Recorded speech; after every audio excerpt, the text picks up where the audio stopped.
Okay, so we ran through our ingredients. Let's go ahead and mise en place. So we have some new vegetables. We have zucchini, which is also a squash, as well as a yellow squash. And in the directions it says you're going to cut those into half rounds. So let's start off first. You make sure you're washing and drying. We do not peel zucchini. The green portion is fine. Let's go ahead and start by just trimming off the stem and the root end just to clean those up a little bit. Now you can see this is very close to the same length as my blade, and I don't usually like to cut long strips. So what I would like you to do first is cut it in half, and what we're going to do is cut this in half lengthwise, okay? Again, it does roll, so if you want to make sure you bridge and then cut, and now you have two halves. So half rounds on the bias. Bias means, so this would be a normal cut, would be a straight and 90 degree. We're gonna cut them at a 45. I'm gonna do one at a time. So the first cut, let's see if I can get in a way you guys can see this. So at a 45, okay, and about a 1/4 inch thick.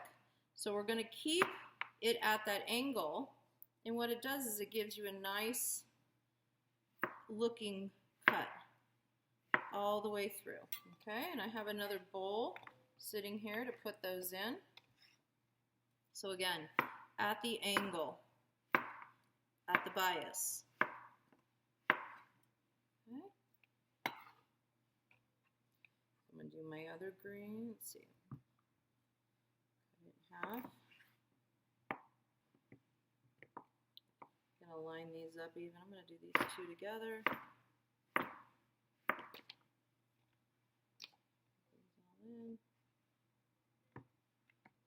So you're going to do both of these on that angle.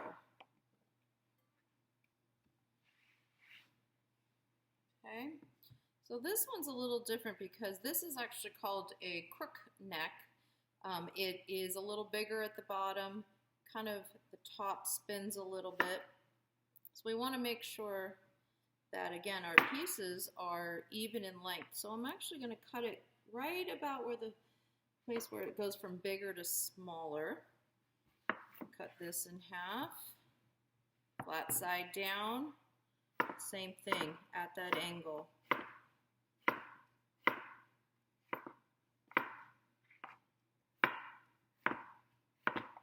Okay. Rock your knife, tip in first, drag it back.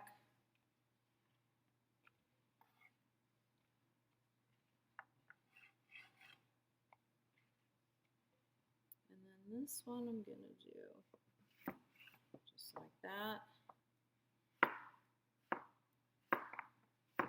And even though these pieces might be a little shorter, they are all the same thickness, and they should relatively cook all about the same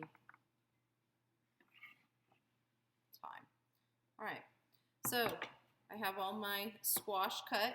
Now remember, you guys still might have that half of an onion that I told you to julienne from your knife cut. So you can use that, or if you need to, you can have purchase one of your new onions ready to go. So I have my zucchini and I have my onion. Now the next one that we want to go ahead and get ready are the Roma tomatoes. So really any type of tomato will work. I'm going to give you Roma. Okay, these are really nice, flavorful tomatoes. You could use cherry tomatoes if you wanted to. I'd maybe cut them in half. You wouldn't have to remove the seeds. If you use a rounder or what we call a loose tomato, you would maybe want to remove some of the seeds from that. So I'm going to cut it horizontally from stem to root, just like you would the onion. Okay, so I'm going to cut them in half. And then I'm actually going to cut them in quarters. And then what that does is it exposes the little seeds and stuff that are in the inside. And we want to get rid of that. So again, very carefully, what I'm doing is I'm making a little cut, not all the way through, and then I'm kind of flattening it. And my knife is parallel to the cutting board, just running it down, and I'm going to cut the stem off.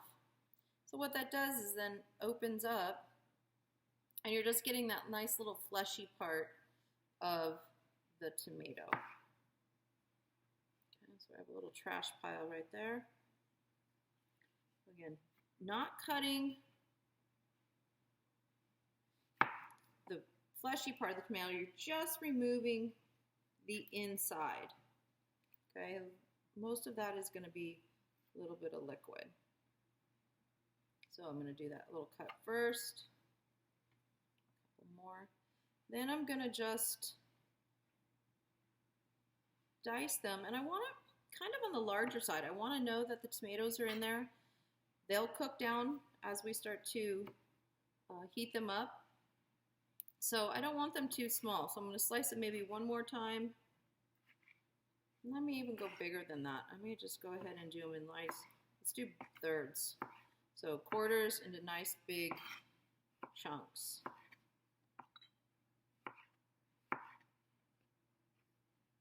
This one's a little thicker.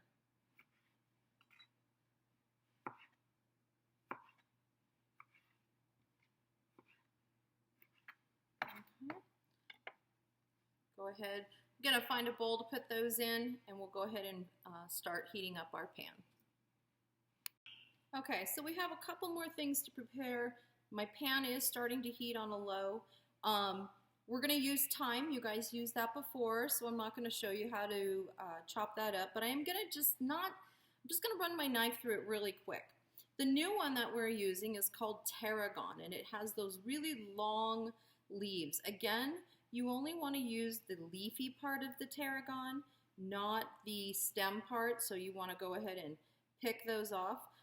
If you can smell tarragon, it has a really light black licorice flavor to it. So we want to open up the oils that are in those herbs. And again, just roughly chop them. I don't mind that these are a little bit bigger. We kind of want to see those herbs in our final product of our dish.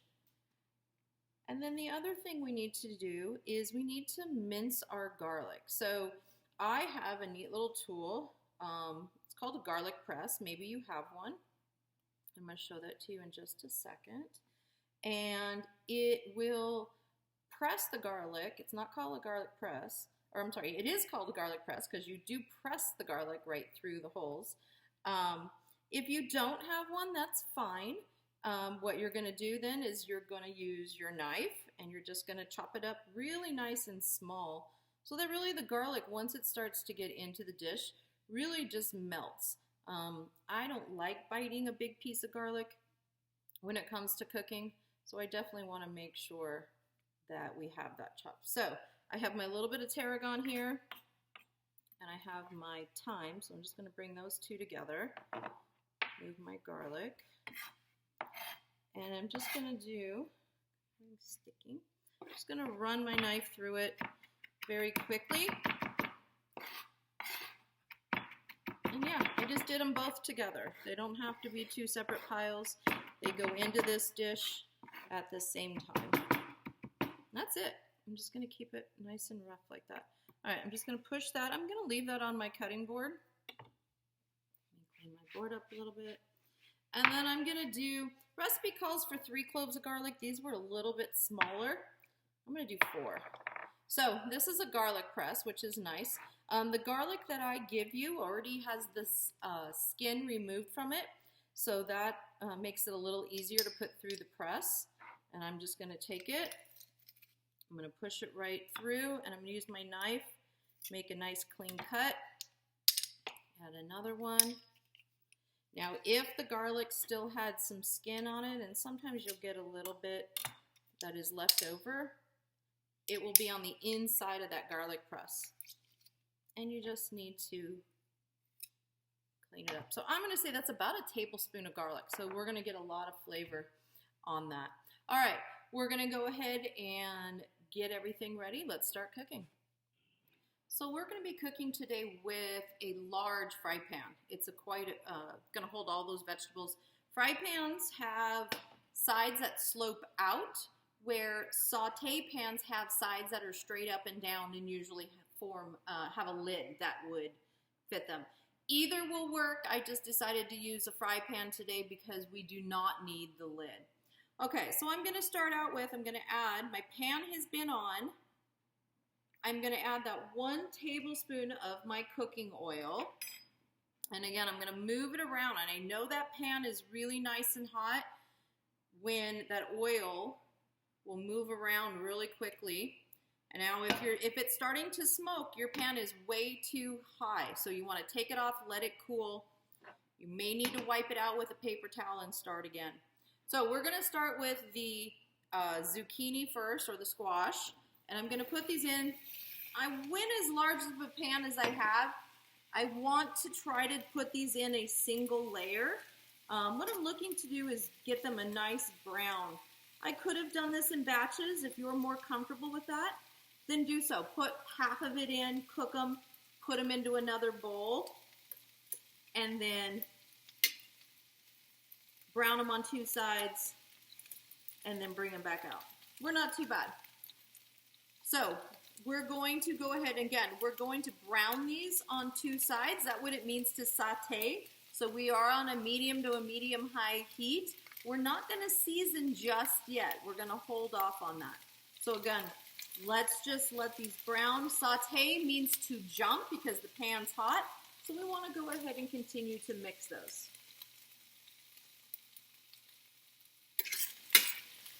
I like to use tongs if you're more comfortable with, if you have a spoon. If you've noticed though, we're cooking on metal. So metal on metal. You shouldn't be using plastic. We don't want them to melt.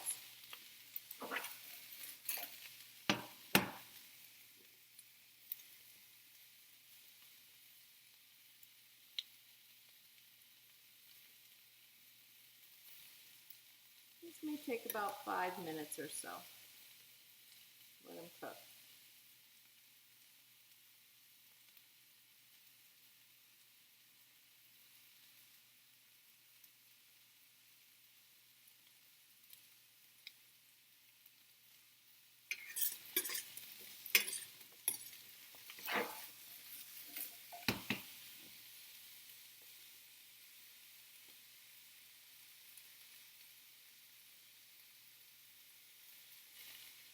Okay. This is going to take about another 5 minutes. I'll come back and show you the end result. So we let the zucchini cook about another 5 minutes. What I'm showing you is what you're looking for is getting that nice little browning on both sides of the squash. Okay. Again, you can hear the pan is getting really hot. Adjust the heat if you need to turn it down. But again, it should be a pretty high heat. So now I'm going to go ahead and I'm going to add that half an onion, the half a cup of julienne onion, and I'm going to allow these to cook about another 5 minutes. I like the onion when it's just starting to cook.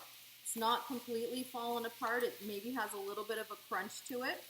Then we're going to lower the heat and we're going to add, I have the garlic and thyme ready to go on the side.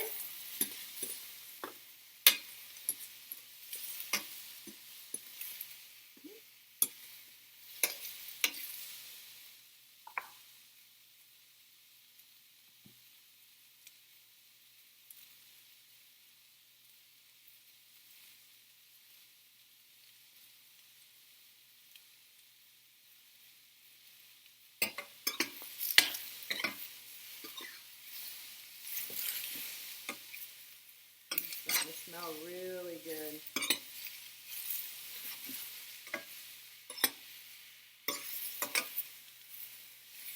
So what's nice about this is a very quick dish.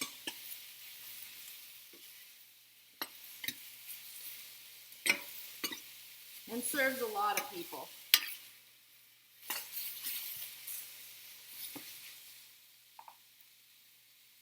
So about 2 more minutes.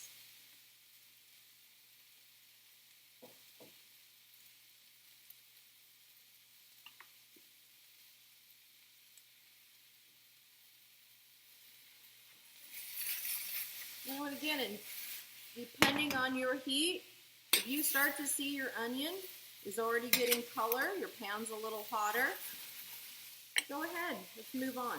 So again, I'm going to turn it down to medium. I'm going to add the garlic, the tarragon, and that thyme.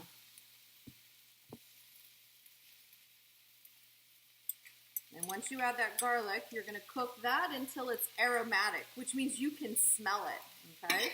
So that pan's hot. Won't take too long. Oh, yum.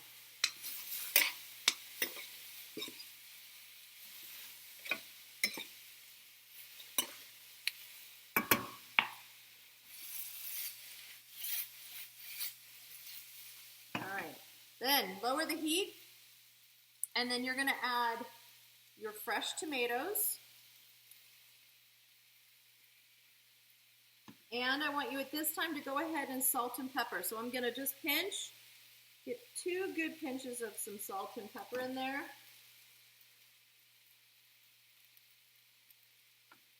And go ahead and toss that up.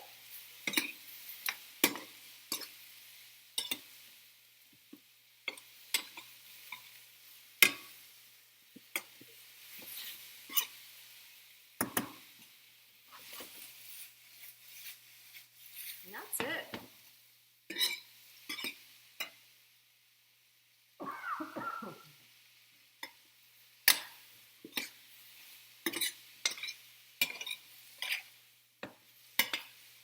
Okay. Turn off the heat. Adjust the seasoning.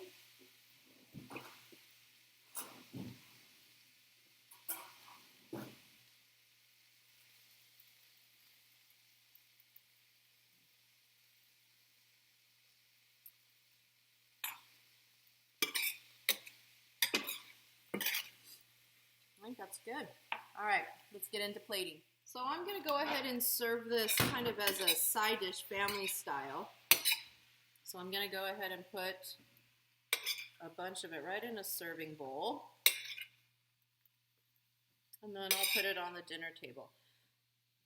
So for garnish, I decided to take this one step farther. And I went ahead and bought a block of Parmesan cheese. So I'm gonna get as much in here as I can. I think that's about it. Get a bit more tomato up top. Make sure you clean towel, clean up your edges. I always like it to look nice. And I'm gonna use, this one's got small little holes. This is a zester. So you can use a cheese grater. I'm gonna go ahead and I'm gonna take some of that cheese and I'm gonna put that all over the top of my vegetables. Oh, yum, that looks great. And then you can always take a little bit of your parsley and put a little sprig right in the middle. So let's clean up. I don't like all that cheese all over the edges. Clean it up. And there you have your sauteed squash and tomato. Enjoy.